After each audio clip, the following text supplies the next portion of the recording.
Hi everyone.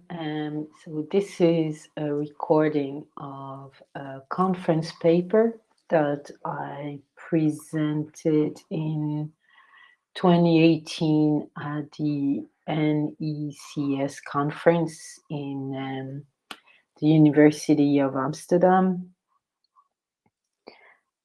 So the paper was called Strategies and Tactics in Finance, the role of finance art in citizen engagement, using my artwork, The Ethical Recommender, as a case study.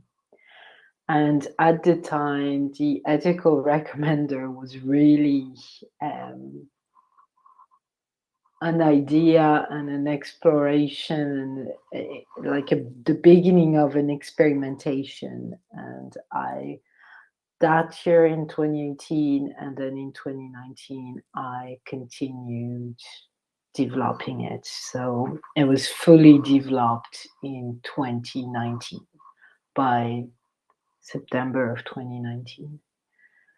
So this is a point in time in 2018. So my name is Stephanie Dosu. I am the co-founder of the Finance Art Institute. I hold a PhD in computer science from Trinity College, Dublin. My research is a practice-based research on finance art, which is investigating the use of finance's own methods and tools in art production.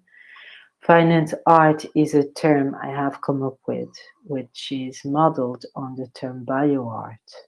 While bioart appropriates the techniques and methods of biotechnologies to remap that territory, finance art appropriates the methods and techniques of finance to remap our relationship to this territory of finance and the territory of finance itself, by creating alternative um, financial products and ideas and concepts.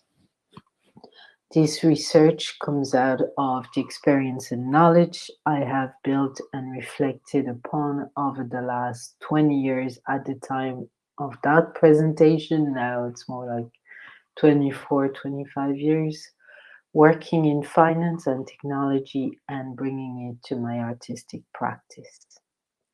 This paper explores citizens' engagement with global finance, or more specifically, their lack of engagement, and how this can be linked to the strategies employed by institutions, politics, and the financial services industry itself.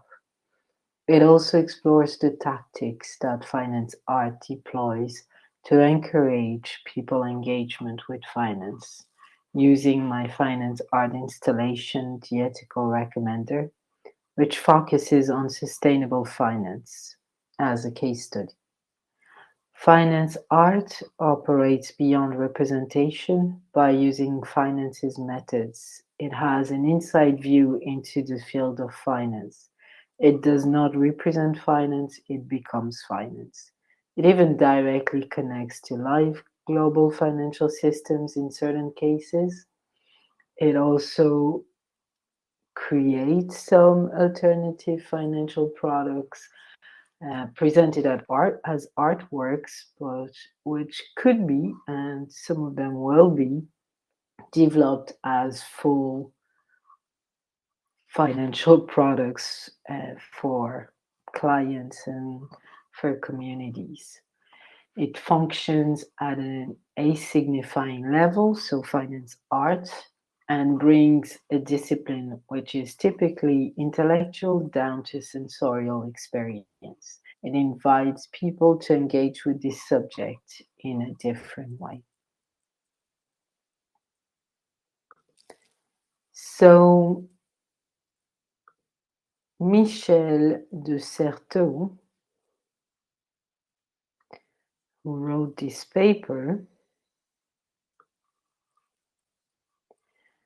um, wrote that a distinction between strategies and tactics appears to provide a more adequate initial schema.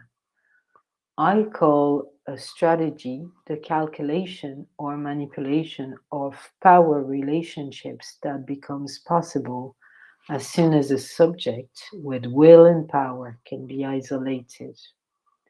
It postulates a place that can be delimited as its own and serve as the base from which relations with an exteriority composed of targets or threats can be managed. In the case of finance, institutions such as financial regulators, central banks, corporations, and the financial services industry more generally, as well as traditional financial media and press, employ strategies to define the spaces of finance. These strategies put the emphasis on complexity, make use of jargon, abstraction, and obscurity, provoking citizens' disengagement.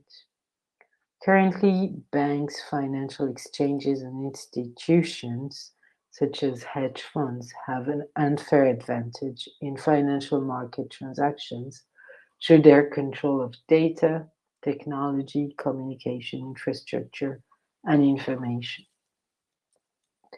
Information asymmetry is epitomized in markets such as dark pools, where high-frequency trading companies hold information that institutional, private, and individual investors do not have and act as parasites in those markets.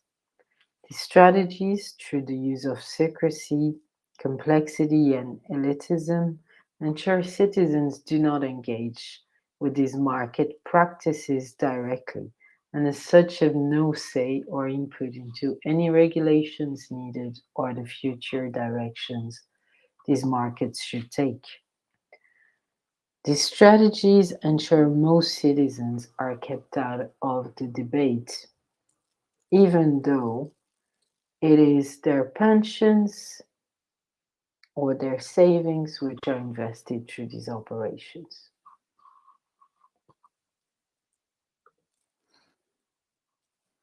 This is a photomontage by Andreas Gorski.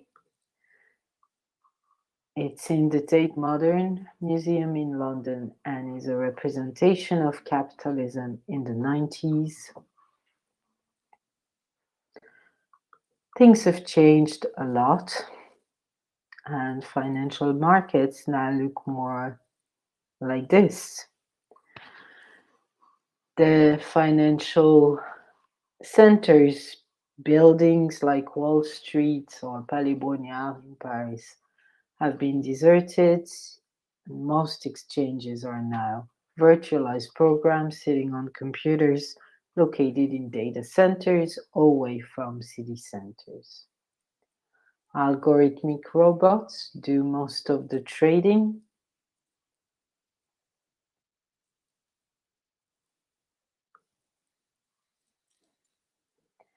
Automatically, without human intervention. They've been programmed by humans, but they are trading without the help of humans. The products traded and their prices are not attached to the underlying companies and their performance in the real economy through the multiple layers of abstraction and derivatives. With the dematerialization of finance and financial instruments, the products traded on exchanges are numbers recorded on a computer that are dictated by offer and demand on the markets rather than linked to companies' productivity and also a company's impact and relationship with its immediate society and communities. Financial instruments are also created and derived from other products, such as stocks or mortgages, for example, and can be derived on derivative with multiple level of abstraction. The process of securitization is a way to create those derivation and create new financial instruments or products to be traded on those virtual exchanges. Securitization is based on complex and black box models that derive new instruments or securities from other products or derivatives already. So these are derivatives on derivatives.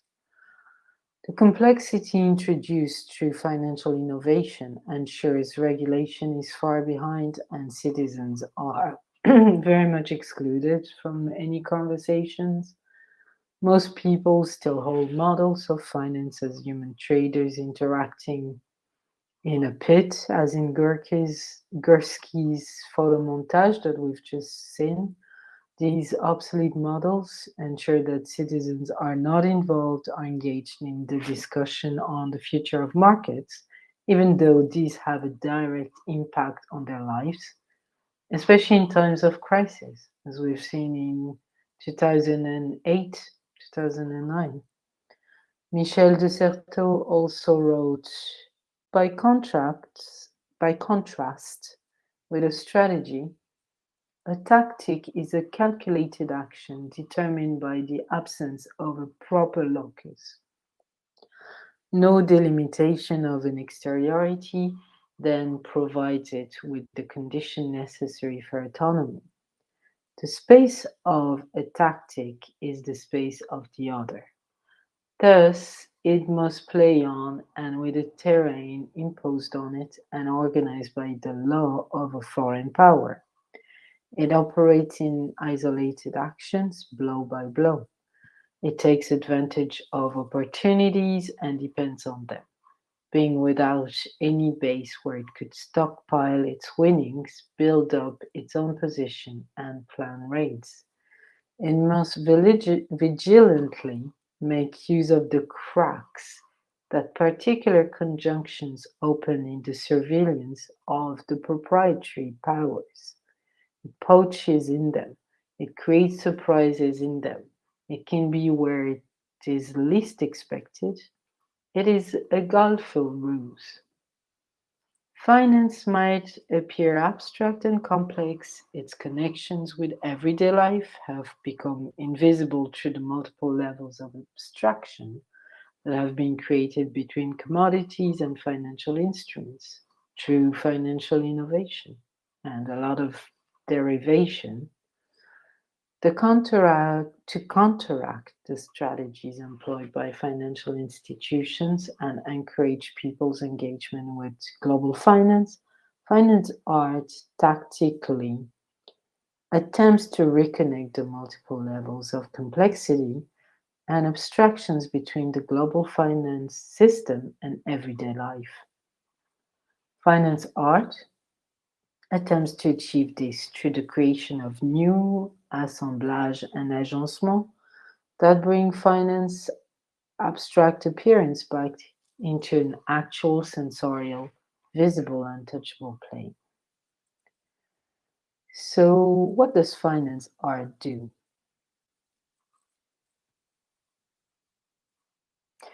Finance art is composed of the art practices and theories that use finance artwork,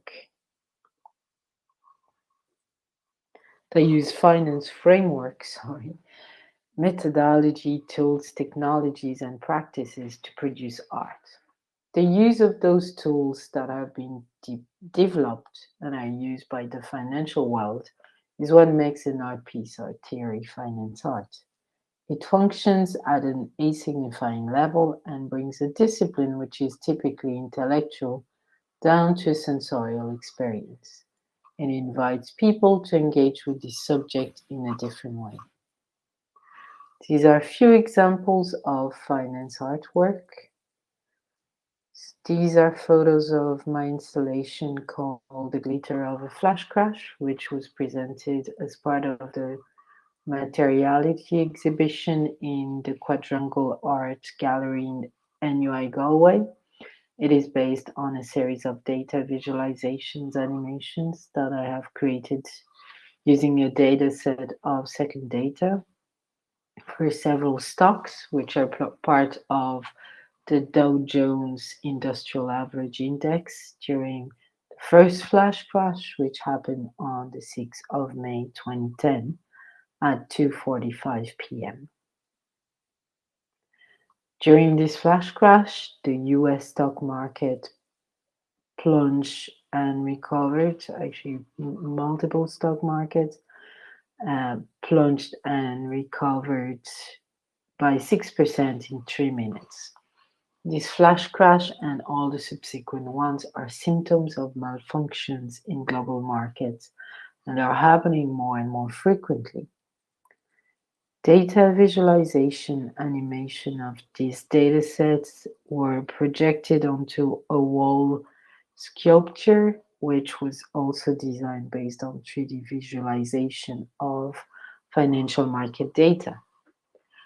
This piece is using typical techniques used by finance and data visualization. However, it creates an experience where the audience feels the financial data, through their senses rather than through an intellectual understanding or analysis. These are other examples of finance artworks by the French art collective called RYBN, whose interventions focus on financial markets as well, or they did at the time in 2018. They have created an algo trader robot in 2008, which is trading algorithmically 8,279 euros that they got through Nord grants from the Ministry of Culture in France. The bot is called ADM 8 and its performance can be followed online in real time. They have also created the flash crash natal burst chart and sonification using the data, the financial data from that day, and that was recorded during that event. Finance art moves and displaces finance from its usual milieu, which is elitist and restricted, into an artistic milieu, which is more open and inviting. The main operations performed are to reconnect the multiple levels of abstraction back to everyday life, as well as to bring operations that happen at a machinic scale back to human perception scale. The finance art installation, The Ethical Recommender, which I am using here as a case study, is still a work in progress. Well, it was at the time in 2018, and as I mentioned in the introduction of this paper, I completed it in 2019 as an artwork, and you can read a bit more on it on my website, thefinanceartinstitute.org, and I'm currently curating an online exhibition of these finance artworks. So this is going to be announced soon. So this is going to be available, and you will be able to explore the ethical recommender in its more recent version. So at the time in 2018, when I presented this conference paper in the University of Amsterdam, it was still a work in progress with no user interface yet. So this presentation is only going through its principles, operations, and architecture. So this artwork focuses on sustainable finance, such as impact investments and climate funds, and explores how financial investment selections can be linked to human values, long-term impact on society and climate, rather than short-sighted profit only, which is what most financial recommendation is based upon, and definitely was based upon in 2018, and even still in 2022, right now, when we're in middle of this climate crisis, still this is not fully coming through. There's a lot of ESG based projects, but I I still do not see it as a just normal finance available to everyone. So this ethical recommender artwork also tends to remind the audience that they have a choice and that their engagement can have a real impact onto the reality of everyone. The strategies employed on sustainable finance by the financial industry are to create a lack or confusion around information communicated. Most people do not realize these products are available, although they are becoming more relevant now. They are not usually presented as an option. Barely any news or information through non specialized channels about the choice of sustainable finance investments or green finance options are made available.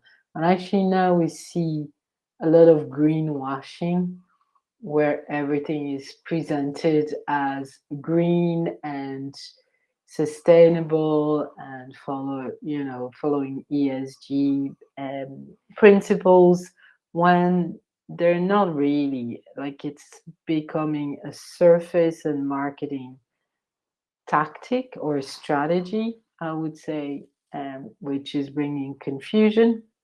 And there is a lack of transparency of what can be called a green impact or climate investment.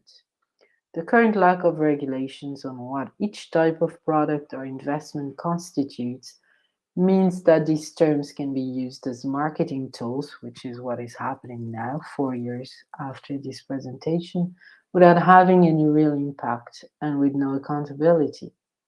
The EU wants to create an eco label, well, at the time, for financial products. However, this could take a long time for its definition and implementation. It is also not sure that the process will include citizen engagement and awareness. This results in a lack of interest from citizens who are not engaged when numbers or models are presented to them. This level of interest could be improved when these investment options are linked with their own interests or human values. The ethical recommender installation attempts to do so and employs tactical actions to try and link back investments and financial choices to personal and human values. This includes the appropriation of finance industry tools, techniques, and methods to the development of a recommender engine similar in principle to what a service like Bloomberg does. It uses technologies such as machine learning and sentiment analysis, but is tuned to use human values and long term impact objectives rather than short term profit. It attempts to raise awareness of the choice or options available and encourage an active engagement through the exercise of this choice. This choice generates an effect on the animation created and map projected onto a sculpture, showing the impact this choice has on it directly. So this was my original design at the time. This assemblage's main operation is to actively engage its audience with the entire process and directly experience the consequences of the exercising of their choice. This piece attempts to give new perspectives on global finance, the impact of citizens' engagement on human perceptible life, and show how new financial technology innovation can be used in an alternative manner. The main operation of the ethical recommender is to facilitate the travel between the levels of abstraction which are put in place between finance and the impact it has on immediate reality through strategies that we've just discussed, as well as the importance of citizen engagement and the exercising of this choice. It is also to experiment directly with new technologies such as machine learning that are used in global finance and to interact with them in a different manner for art production. So, thank you for watching this conference paper presentation and